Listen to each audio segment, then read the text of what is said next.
Okay, good morning, everybody. We are live. Welcome to CertaPay's Coffee Break series. This is coffee break number 9 of the year of 2021, and we are doing Ask Us Anything today. So open forum of questions related to HR issues, COVID issues, pay issues, remote working issues, whatever comes to mind.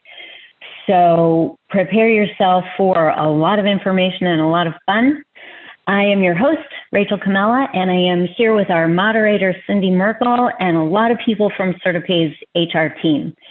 So you are all in very good hands, and we are glad you're here. So thank you for joining us, and welcome.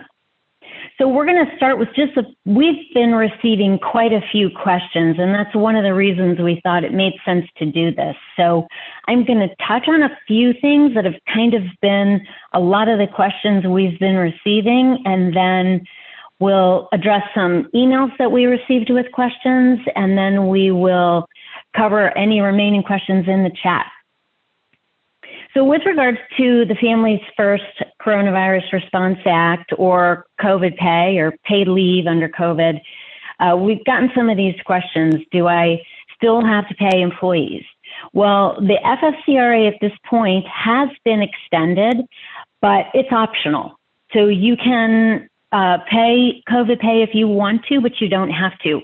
But I will say there are some states that do have some requirements. So make sure you know your state laws. California does have some COVID pay in place for 2021 that is required. Make sure you know your state laws on that. And it is optional under the FFCRA if you want to keep that in place.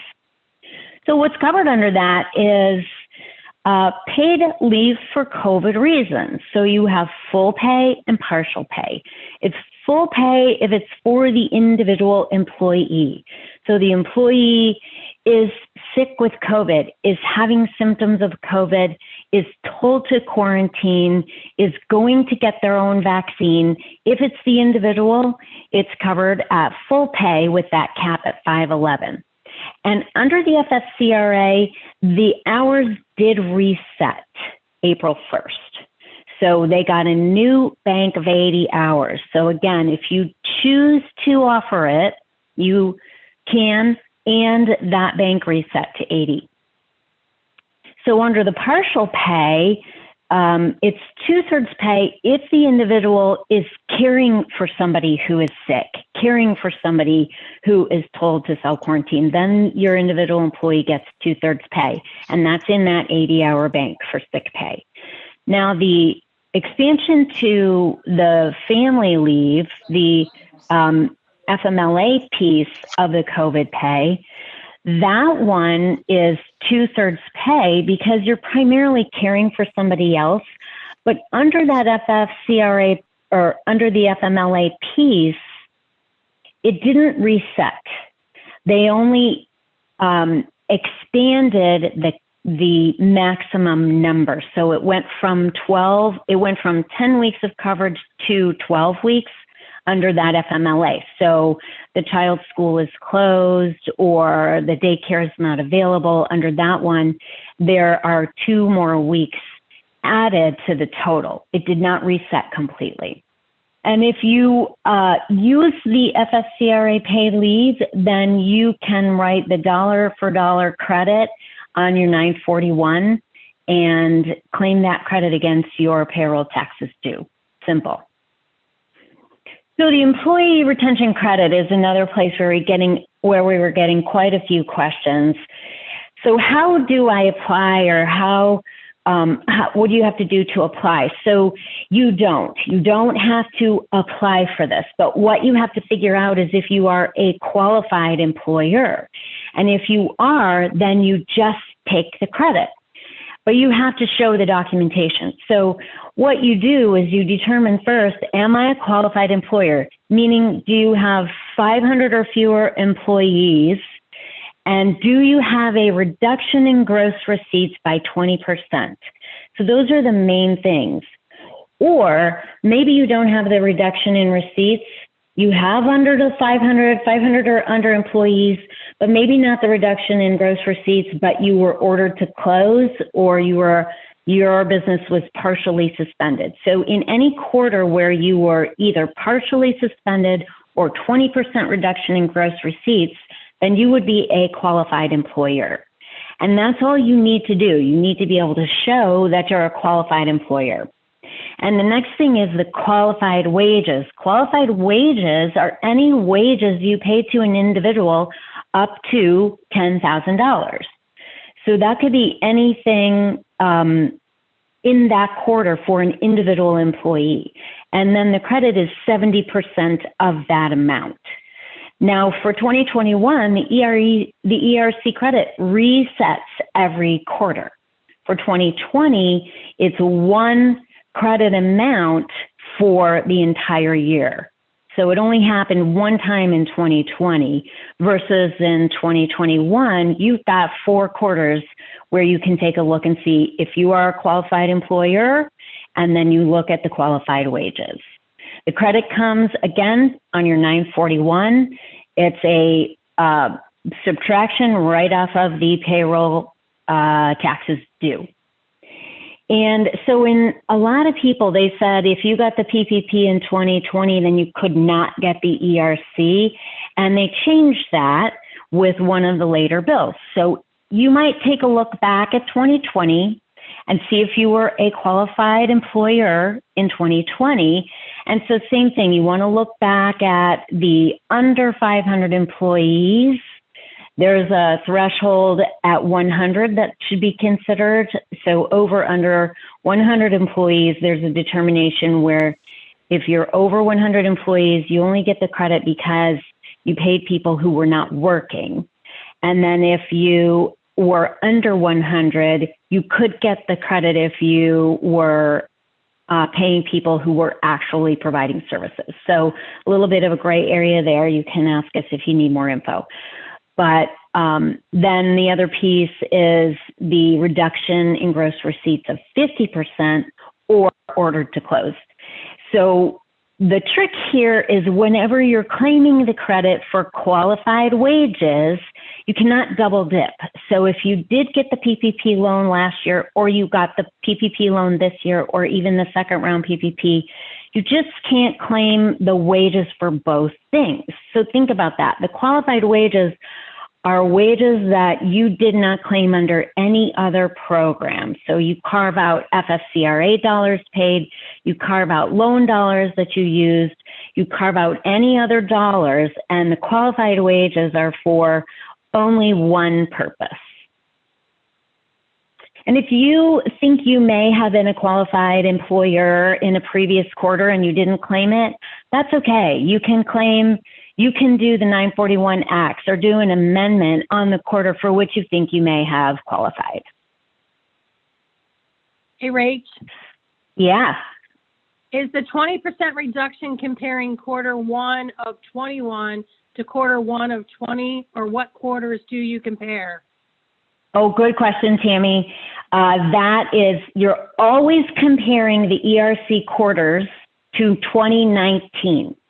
So when you're looking at this year for 2021, quarter 1, you are comparing your gross receipts to quarter 1 of 2019. And that is a great question, one that we do get quite a bit. All right, any other ERC questions coming up, Cindy? No, ma'am, keep going. All right, vaccines. Can I require my employees to get the vaccine? And I want to remind you guys, all of these topics, we do have full webinars on them located on our website under the news tab for Coffee Break. So if you want to get more detailed information about any of these topics, please go check those out when we're finished. But yes, you can require employees to get the vaccine. That's the technical answer. But what we caution is there are a lot of requirements that you will have to adhere to if you decide to do that. So be mindful of all the other pieces that you've got to juggle if you do that. And so then, one of the questions that comes up is, what if they refuse? Well, again, you need to be prepared for that because it could very well happen. And if you're going to create a policy, then you may lose employees who don't want to do that, or you may put yourself in a difficult position. You will have to carve out allowances for ADA compliance or give some accommodations or do some specific things. So if this is something you're considering, go get all of this information first before you make that decision. Rachel, and so, yeah. If you do go ahead and institute that employees have to be vaccinated, how do you handle it from a new hire perspective? I mean, you know, do you ask, is that a violation, asking somebody's medical information on a job application? What do you do in that instance? Yeah, this is one of the biggest concerns and an issue because when you ask for vaccine records and vaccine information, you are crossing over into an OSHA filing requirement that spans 30 years. So if you're going to say that vaccines are going to be a requirement, then you will have to commit to saving these records and documentation for 30 years. And I know we have Claire on the line, who is our OSHA expert. Claire, if you wanted to add anything there, it might be helpful. Absolutely. Thank you, Rachel. Can you guys hear me? Yes. Yeah, I think that's a great, example. And OSHA is right now, actually, they're really looking at it. And what they say, if you are in any way considering mandatory vaccination, right, a policy in that, you really need to look at it and look at the potential liability or possibility of an OSHA retaliation claim from the employee who may object because they might have a health risk that is unclear. And then all of a sudden, this health risk, you have the HIPAA guidelines fall in place. Well, you can't be questioning what those health risks. So what we're advising is just be cautious of what policies you're implementing, because it can also backfire and increase the number of claims, OSHA retaliation claims against the organization. And it could be also very difficult for the employer to really have a reasonable belief that the vaccine is required. But again, whatever decision you make sure that you speak to legal counsel, you speak with us, because there's so many gray lines on this. And again, with just referring to OSHA, it can and it might possibly turn into an OSHA retaliation claim if the employee objects to the vaccination based on their health risk. That's right. Thanks, Claire. And also, there's a safety issue. Do you really have, we know that we're obligated to provide a safe working environment for all of our employees. So can you make a case that having employees vaccinated is helping provide that safe environment? So, healthcare workers, hospital workers, there are certain places where this might be a real case in a real situation. But at the flip side of that coin is there could be safety issues with adverse reactions. We know that these vaccines are in emergency use authorization right now. They are not fully approved. There are adverse reactions from time to time. We know they're rare, but they can happen. And if you are forcing your employees to get a vaccine and then they have an adverse reaction, this is going to come back to you because you required it. So again, when we look at this right now, what is the business decision that makes the most sense for you? And is it something that you can, instead of making it a mandatory policy, maybe you add some training, add some information for your employees, you can make recommendations, but maybe it isn't mandatory, and maybe it isn't mandatory just yet. So these are all things to think of before you make that decision. Rachel, two things. One, if they do have just as more for my own edification, but if they do end up getting vaccinated and have an adverse reaction and they're a current employee, would that fall into a workers' comp issue? Yes, it does. Claire, do you want to speak to that some more? Oh, yes, because now it's become mandatory. Anything that you do mandatory can turn into a workers' comp claim. A lot of these claims in the last year, they started coming in as workers' comp claims and they were being denied. Well, we're a year later and many of those have been reopened again. So we have to, again, be careful of that. This vaccine is, again, remember, it hasn't been FDA approved. It was only granted as an emergency use, authorizing it because of the state of the health and of the country. But the first flu vaccine that went out years ago, it finally was approved by the FDA 20 years later, and that was in 2009. So it's going to take a long time for the FDA to even approve this. However, it could turn into that if it becomes anything mandatory, and you're putting yourself at potential risk. Yep. And I see that question about rewarding employees for getting the vaccine. And yes, just like Cindy said, you can reward your employees for doing that. But again, it's another place where you want to be careful, because you could be creating a problem for yourself where employees felt like they needed whatever the reward was, or they only did it because of the award. So it's a place where you want to be careful. You want to take the approach of understanding all of the components before you act on that. And you don't want to necessarily create an incentive. It's kind of the same thing like with work comp. You have to be very careful not to incentivize no violations, which in turn could cause people to not report something because they wanted the prize. So the same thing is in effect here. You don't want to create a prize or a benefit that causes people to go get the vaccine, then they have an adverse reaction, and they only went to do it because they wanted the prize that you were offering. So again, think of all these other pieces and be careful how you approach that. Yeah, and may I add to that as well too, Rachel? Incentives, OSHA loves if you provide incentives, but they look at it for being proactive. Look at that. Look at providing programs to rewarding employees for reporting near misses or hazards, or encourages that safe and health workplace. Those are great rewards to incentivize for the employees, because now they're being proactive. They love that. Rewarding after the fact is still a gray line. Yep. Yes, all right, good. Any more?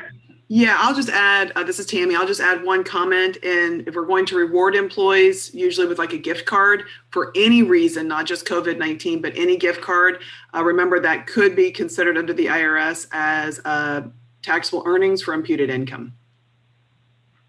There's a payroll component. I think it's $25, unless it has changed. Correct. Okay. Correct. And actually the IRS is kind of moot on the topic. However, the general rule of thumb has become $25. So that's considered, all they say is de minimis. And I think in today's economy, we've looked at $25 or less as being de minimis. So anything over that, it should run through payroll as imputed income. So it's W-2 earnings, and the employee is then properly paying taxes on those amounts. So there are a lot of considerations. Yeah, Tammy, so be careful. Is the rule of thumb $25? Mm-hmm. Okay. Yep. Yeah, we're cautious when we say $25 because the letter of the law says de minimis, but to, like Claire indicated, it appears the best practice and the acceptable amount has been over $25 would be considered, taxable. So we're not going to find that, I don't think, in the IRS code, but that has become acceptable. But again, be careful about these and how you manage that. And, you may consider just kind of staying in the back and watching right now and, make recommendations, but let's let this play out a little bit and allow your employees to make their choices that are best for them. All right, any more vaccine questions, Cindy? No, ma'am. Move on. All right. Okay, so we thought it was important to at least cover these because we've got a ton of questions here on what's happening with the COBRA. So, anybody who has to follow COBRA law right now is who's covered. So basically, if you have a health plan in place and you're required to offer COBRA, then this applies to you. And then there are also some states who have state continuation requirements, so that would apply to you as well, even if you're under the minimums. How do you know who is eligible? This is kind of the big deal, and it's basically anyone who was on your health plan at the time of termination within this 18-month window. So going back 18 months. So right now the COBRA subsidy is covering the months of April, May, June, July, August, and September. And so anyone who would have COBRA months available to them in that window of time could potentially be eligible for the subsidy. Now, when they talk about the termination reason, it's involuntary separation. So if an employee resigned, gave you a 2-week notice and left because they got another job, that individual is not eligible.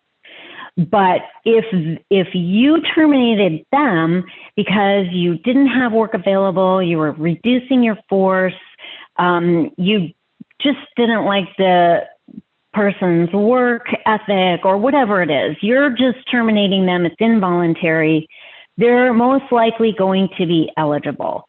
Now, somebody who is terminated for egregious behavior is not going to be eligible. So they threw a brick through your window and skidded out of the parking lot, that person's not going to be eligible.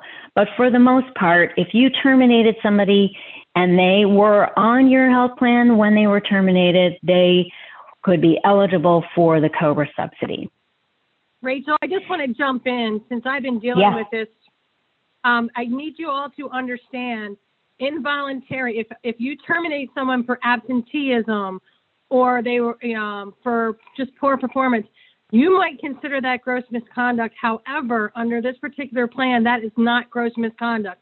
Those folks that were poor performers or talked back to and cussed at you or were late all the time, those folks are eligible. So it's very, very few and far between people that did such gross misconduct, which is defined by the state for employment purposes. So 99.9% of these people are going to be eligible, just so you all realize that. That's right. Very good point. And, it's really, like I said, it's extreme cases. It's egregious behavior. It's something that caused serious harm to the organization, to other employees, to the business. There's a financial impact. There's whatever. Again, like Cindy said, it's not all that common, but those are the ones they really have said the gross misconduct is some really bad behavior that's pretty easy to see. And those are the ones that are not going to be eligible. So for the most part, most of your terminated employees are probably going to be eligible.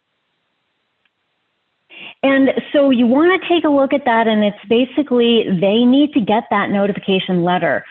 At this point, the end of April, most of your terminated employees who are eligible should have received this letter. And we've got another week before the deadline, but if you haven't sent out the letter, please do so or reach out to us if you need some additional advice or information. And the employees have to be notified that they are eligible for this subsidy. And the subsidy is paid COBRA. So it's whatever the cost of COBRA is for the month is covered under the subsidy.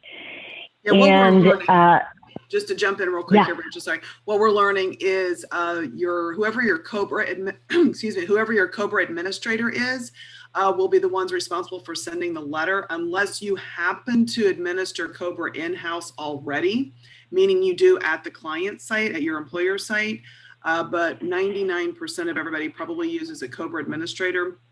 The COBRA administrators are preparing as we speak to send those letters. They will just need guidance from the employer as to who fits in those buckets, as Rachel said, who is considered involuntarily termed. If they're voluntarily termed, then they're not part of this. If it's involuntary, and then the gross misconduct. So it'd be who's eligible and who's ineligible. And the COBRA administrators are preparing to send those out by May 5th, from what I've gathered from talking to several of the different administrators. So just to clarify that point, there are letters available if you wanted to do it. So. Yeah. All right, good. So now that I do see a question. Sorry, Cindy, I'll just answer it because I see it in there. But the deadline is May 31st. But keep in mind that once somebody receives a letter, they then have 60 days to elect the coverage. So you want to be careful. Get these notices out as quickly as possible if you haven't already. Good. Any more questions or yeah, Cindy, add anything? Tammy, anybody? Well, there's a question that was asked.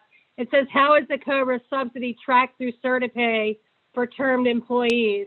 Basically, the way that is happening, just so everyone is aware, is we know who was on. First of all, we went back and took everybody who was on the plan under us, and we basically went back through your payroll records to find who was termed, why they were termed, and what benefits they had, and if they qualify. We've literally flagged them either voluntary or involuntary, and if they're involuntary, then they're eligible. And we have until May 6th to internally communicate that to our broker, and then the broker has until the 31st.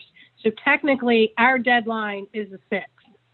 Yeah, and just to clarify, that would be for clients that are on our internal master contract. That's right. And then, so to build on that too, if you are not on our internal contract, but you are administering your own health plan, or if you have a broker that you work with or whatever it is, and you end up, but you're on our payroll where we do your 941. So let's say you have a broker you work with and a COBRA administrator, and you have added some of these people back into your insurance plan under this COBRA subsidy. You will need to notify us of the credit available and allowable so that it can be processed on your 941. So keep that in mind, that our tax department who is preparing your 941 won't have that information unless you provide it. So if you do have some people on this COBRA subsidy, make sure you notify either your payroll specialist or client services that you have paid COBRA payments under the subsidy so they can account for it on your 941. Any more COBRA questions? Well, I just want to clarify, if they are under CertaPay, basically CertaPay would pay the bill and then turn around and bill the client, or is that not how it's going to work, Tammy? No, that's correct. Yeah, the bill comes to us, but then the charges would be passed on to the client, just as if the person's actually employed. So it's the same process because it's just adding more eligible employees to the bill. So the process works the same. It's just now we'll have potentially more people per employer, per client site that is considered eligible for benefits. So that process works exactly the same as we do currently. Those charges go back to the client. We have to pay the bill from the master plan, but it's just charged right back to the client in real time, just as you currently do, once again, for those that are on our master plan. And then the tax piece, Rachel explained, we're expecting the guidance from the IRS third quarter of this year. So we do not have all of that guidance yet as to how that's going to play out. Right. And so, okay. To kind of just clarify that too, when we're talking about the master plan, we're talking about people who are in the PEO with us. So if CertaPay is your PEO and you've got individuals on the master plan, that's what we're talking about. So if you are not in the PEO, but we do your payroll, or you use the CertaPay enterprise payroll or the CertaPay online payroll, then that's different. So however you are doing your health insurance separate from us, that's what I'm talking about. Make sure we know if you've paid that subsidy. Versus in the PEO, the people are on our plan. So a little bit of a difference there. I got a question as far as eligibility. They're asking if the employee quits to take another job, are they eligible? That answer would be no. That's considered a voluntary quit. I quit on my own to go to another job. So I voluntarily left my position. That's right. Any other COBRA questions? No, I believe we hit them all. All right, let's go to some other questions. I think that was my last, yep, let me go back one.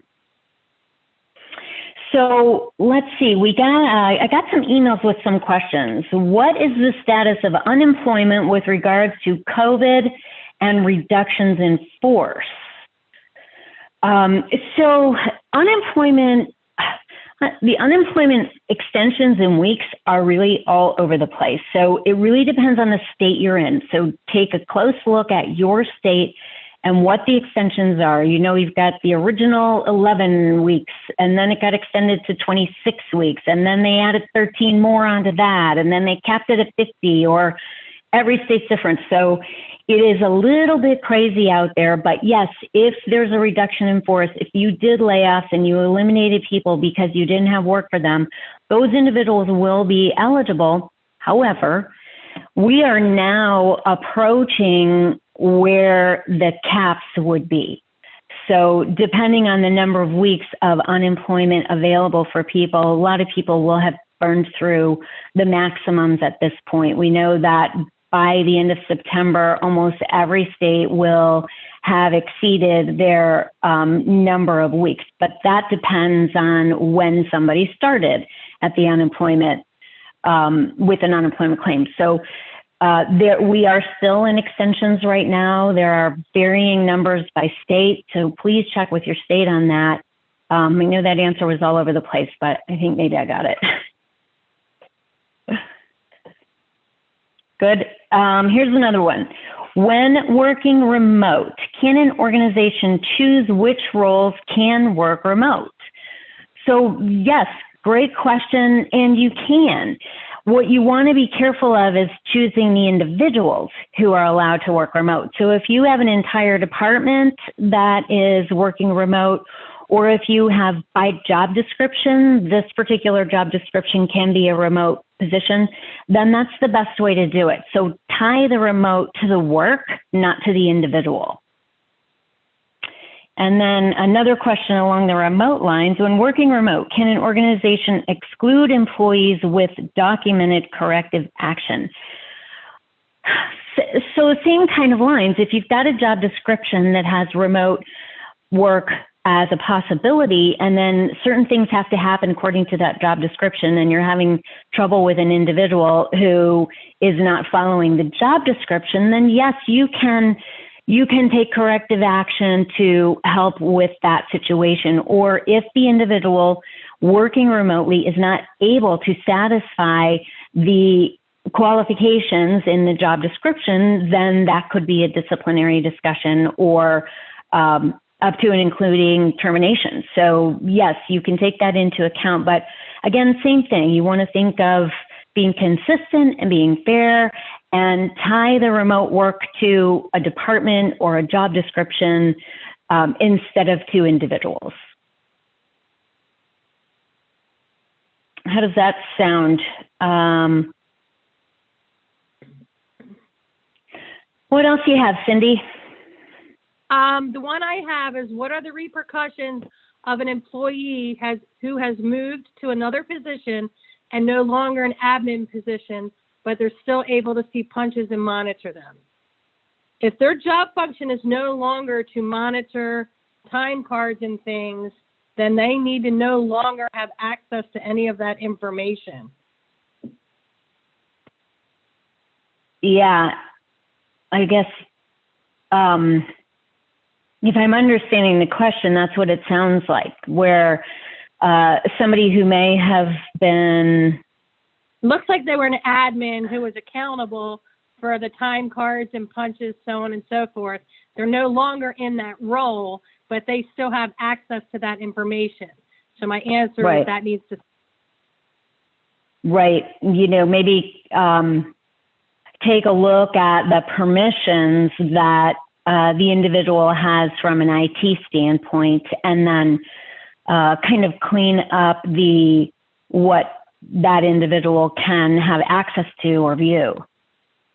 And then, I mean, instead of following disciplinary action when it's not necessarily their fault, they're still able to see it, but maybe take care of stopping the individual from being able to see it and have the discussion. And then if there's something happening where they're accessing the system or manipulating the system to gain access, that's a different problem. But I would say look at changing the access permissions. If that answered That it. was all I have. Does anybody out there want to type in some questions? We've got about 20 minutes left. I have a couple more questions. So if you guys think of your questions and type them in, and I'll go through these. What is the experience from any of our panelists in difficulty in filling open roles? So maybe people who are out on unemployment who don't want to come back, or, you know, challenges in filling these vacant roles or whatnot. And we know this is an issue. We have seen this. We've been dealing with this. I see Tammy smiling. So any one of you guys want to jump in? Yeah, I don't have any I think what you're hitting on, Rachel, is just the worker shortage. I think certain parts of Florida, if not all over Florida, and maybe the people that are on the call can say, and because that was actually one of my questions back to the people that are attending today, is are they in their particular area seeing these significant worker shortages and how widespread it is? I think the only thing we can really do as far as trying to find employees is just broaden the scope, you know, kind of use that cast net approach as how much wider can we throw the net. Facebook has a job board, you know, job listings. There's always Craigslist, you know, use the Indeed sites, use various ways, maybe reaching out to local schools, but we're gonna have to just keep casting a wider net to try to find employees. The other thing I think is increase your employee referral amount. Is this where you're going, Rachel? Or did I just totally take the question a different way? No, you're good. I like it. Increase, if you do not already have a policy for employee referral bonuses, this would be the ideal time to implement one, and maybe make sure that even increase the amounts if you currently have an employee referral bonus. Get the word out, spread the word to your employees that they need colleagues, they need people, and really just increase that pipeline of candidates wanting to work for you. Because I do think we are the worst I've ever seen that I can recall. People, I've just never, in my history of HR, and it's been a long time, I've never driven across town and seen so many signs of not only help wanted, but that they've had to reduce hours. I'm hearing filling open roles very difficult in the San Francisco Bay Area as well. So it sounds like it's, I do get a sense that it's a very broad reaching topic.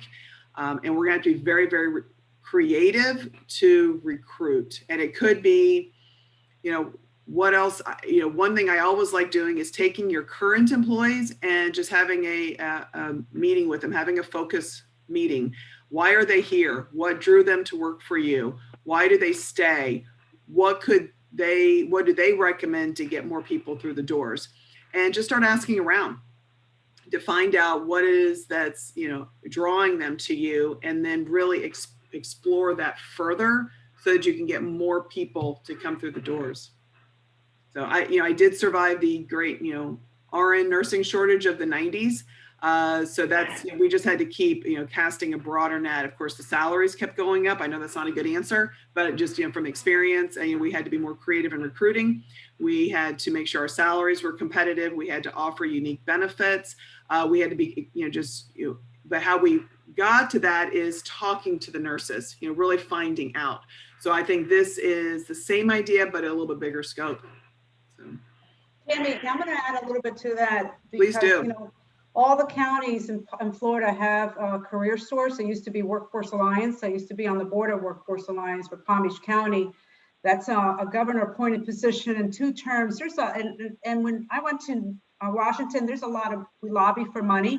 There's a lot of money sitting in all these counties for OJT training.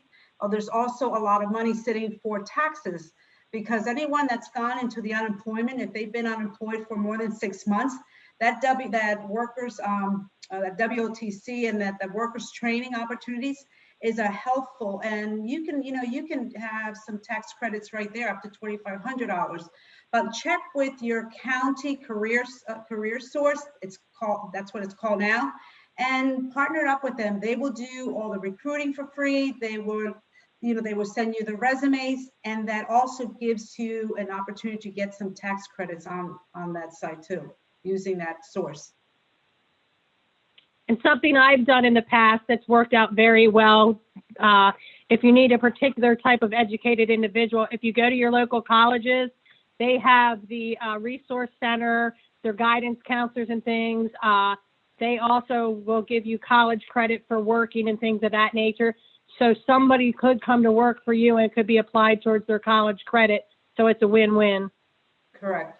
And then a lot of like Palm Beach counties, this tied into Palm Beach State College, Collier and Lee County up in Naples, they're tied into the local colleges, and that's an excellent example, Cindy. Thank you. I have a question off topic. Where do you want to go, Rach? Yeah, let's hear it. It's an ERTC question. It says, can I claim myself and my husband for ERTC? We are long-term employees who receive W-2s. Also, how about grants? Do they count as part of your reduction amount? Okay. It kind of depends on the business structure. So typically owners' wages cannot be claimed as eligible wages under the ERC, but they may qualify based on your business structure. So that you double check with your accountant or your CPA or your tax expert before you hear no as the answer, because it may not be no. It just depends on your structure. But typically owners' wages are not qualified wages. And then the other piece of that, asking about grants, I'm not sure I'm understanding the question with that. With the ERC, if you got any grant dollars, then the wages cannot be considered qualified wages. They always have to be carved out or separated. Now is the question about what grants are available. There are a ton of grants available. In particular, we've got the restaurant grants that are just about to come out now. So if you're a restaurant organization, pay attention to the restaurant grants that are coming. And again, all the dollars have to be separated. You can only use one stimulus or one benefit per wage dollar that you're claiming credit on. I've got another one here. Is there a chance that the Equality Act or the Be Heard Act will be signed? So these are two bills. The Equality Act is about adding additional protections for LGBTQ, and then the Be Heard Act is about adding some additional protections for harassment in the workplace. So these are two bills that were presented earlier this year, and they are still in Congress. We don't have any additional information, and I don't know whether or not they'll be passed, but we will pay close attention. So when we do get information about it, we will keep you guys posted on that. Do we have any other questions? Not in the chat Did box. we get, all right, we got all the ones? We got a new message right now. What is considered a hostile work environment? That's a loaded question.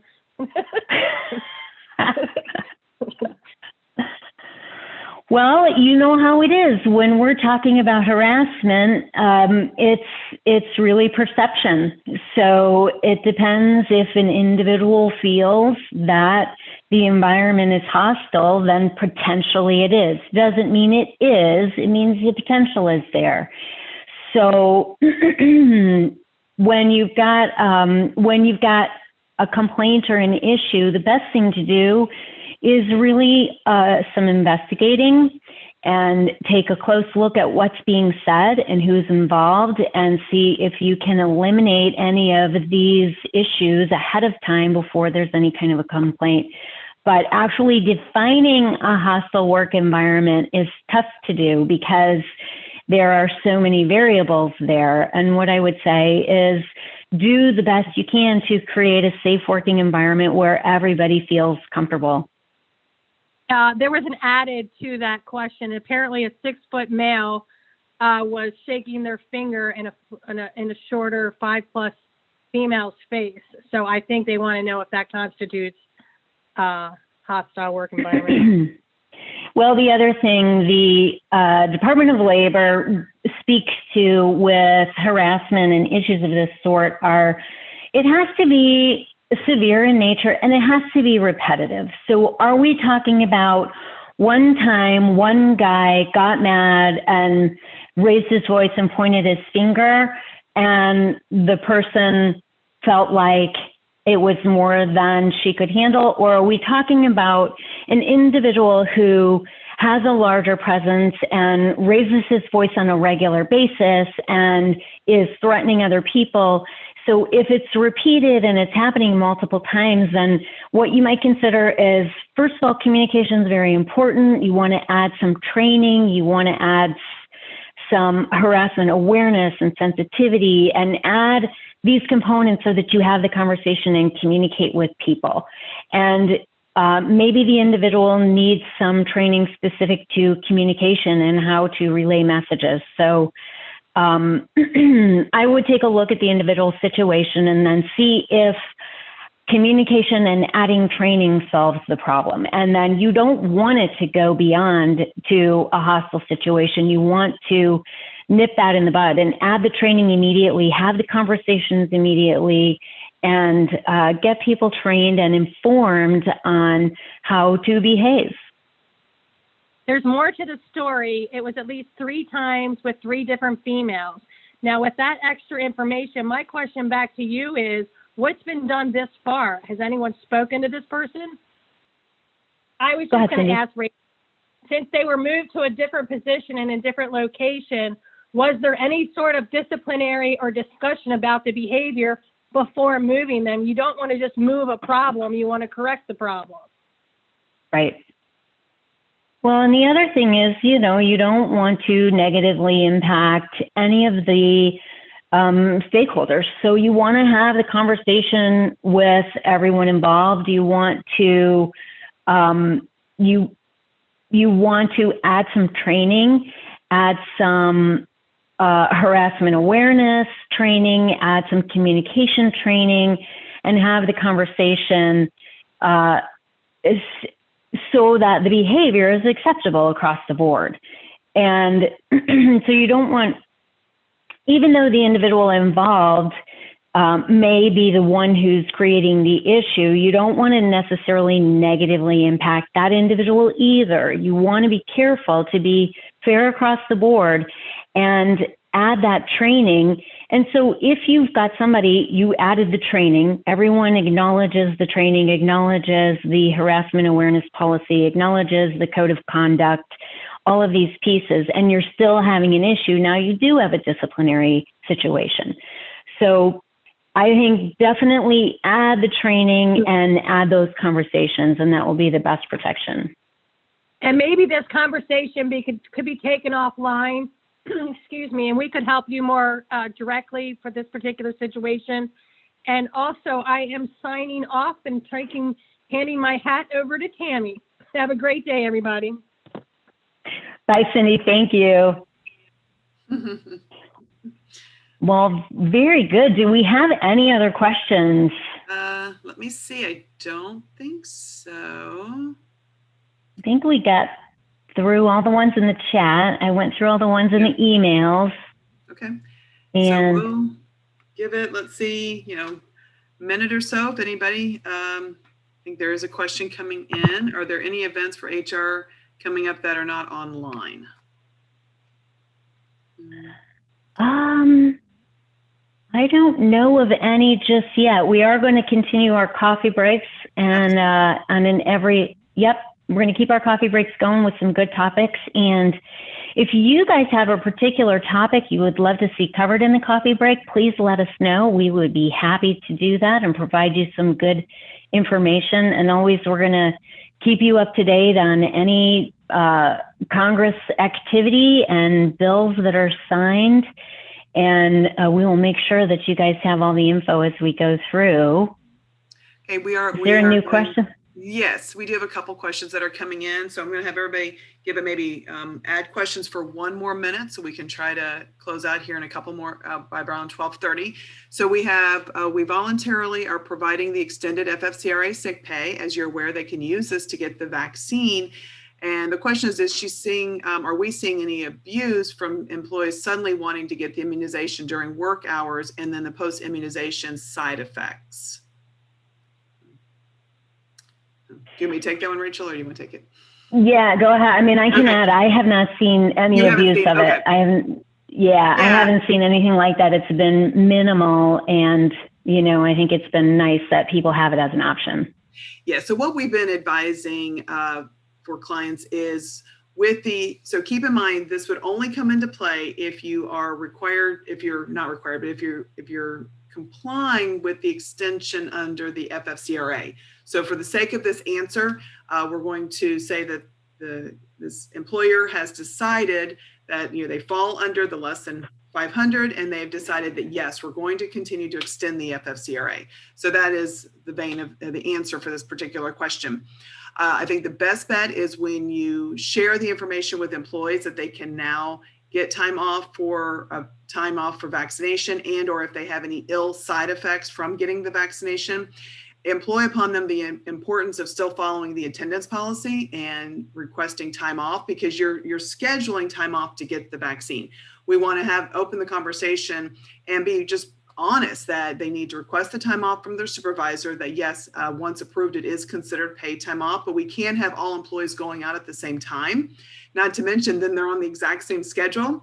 And then if they have those ill side effects after the second shot, which is when we're normally seeing it, then you potentially could end up with your entire department gone. So we're asking people to stagger it just like we would a Christmas vacation or some other type of vacation, that they stagger those times so that not everybody is potentially being out at the same time. We also are starting to see more and more requesting the time off for the expectation of having ill side effects.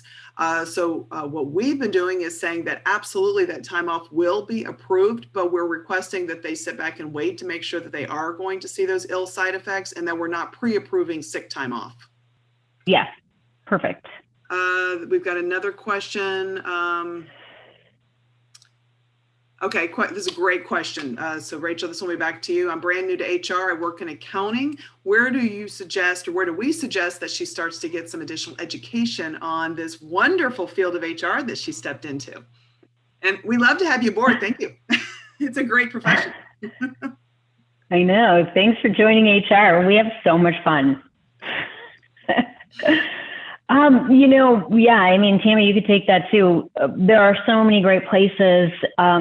Certainly, CertaPay can be a great resource for you if we're not already.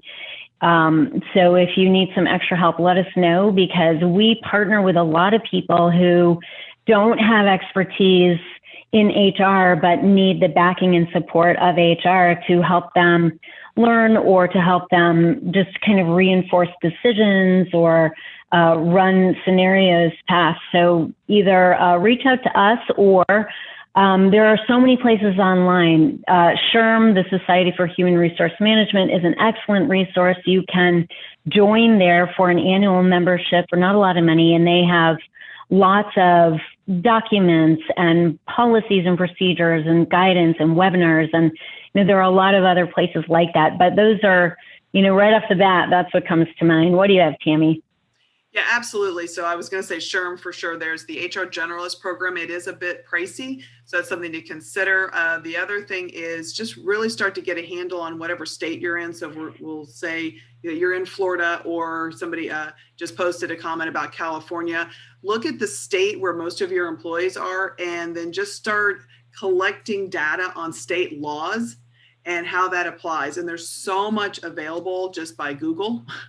And, so start gathering. And also now what I have, the COVID silver lining. And if we had, time, that should be another book we should all write, is the COVID silver linings. So many law firms are having online webinars at virtually no cost. Most of the ones that we've seen are free. Take all of those opportunities that you can, jump in on those sessions, especially if they're kind of that employment law 101. Particularly, I'm seeing so many free resources right now, which is amazing. Not only do you not have to leave your office, they're very cost effective. So I also That's have right. some, can I add something in there? please. Yeah. The Department of Labor and then the EEOC also have Perfect. different types of webinars that are free to anyone. So for instance, if you need to learn about the Fair Labor Standards Act and breaks and lunches and overtime and wages, there's a plethora of information on the Department of Labor's website that is basic, that will help get you started and grounded in that, as well as the EEOC, like harassment, discrimination, all of those types of things. Webinars are free on that site as well. So there's a lot of information out there. You just kind of have to dig around a little bit and know the resources to go to. Absolutely. And that is Janet. Thanks, Janet. She is our researcher. As you can tell from her answer, she is absolutely our researcher, and we lean on her often for that. I think we have one more. We've got a comment here that I'm going to read, and then we've got one more question, and it's 12:31. So this will be our last question. So we've got the comment to piggyback on what Janet just said. Somebody offered, Lori, check your local junior college, so the local community colleges, for certifications and HR tracks. So great advice. Thank you for adding that. And then the last question is, does CertaPay have a code or any kind of code for discount for SHRM? Unfortunately, no, we don't. But it is your local SHRM chapters, which would be county by county. Many of those are low cost, and then you can also look to join SHRM, but it would be the regular pricing, unless your local HR group has a discount, which they might. I'm not real sure. Yeah. So just a couple of final thoughts. We know some of this stuff can be tricky, and we are here to help you navigate these things. And so lean on us if you need us. And these things can be expensive if you don't do them right on the front side. So get it right on the front, because if it comes around to correcting it and being reactionary on the backside, a lot of it can be really expensive. So let's get these things right, get help. It's just not worth trying to figure it out without a little bit of help. So with that, CertaPay is here for you guys. We appreciate and value all of you, and we look forward to seeing you on our future coffee breaks. So thank you so much for joining us today. Have a great day.